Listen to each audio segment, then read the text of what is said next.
हमारे लिए आज की तिलावत इशाए नबी का सहीफ़ा, उसका 55 बाब 10वीं से 11वीं आयत।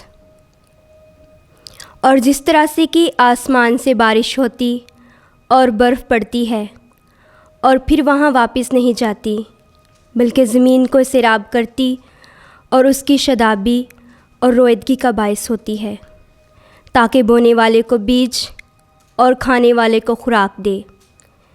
ऐसा ही मेरा कलमा होगा जो मेरे मुंह से निकलता है, वो मेरे पास बेकार वापस ना आएगा, बल्कि जो मैं चाहूँ उसे पूरा करेगा और जिस बात के लिए मैंने उसे भेजा उसमें कामयाब होगा। पाकलाम के पढ़े और सुने जाने पर खुदा की बरकत हो। खुदा का शुक्र हो।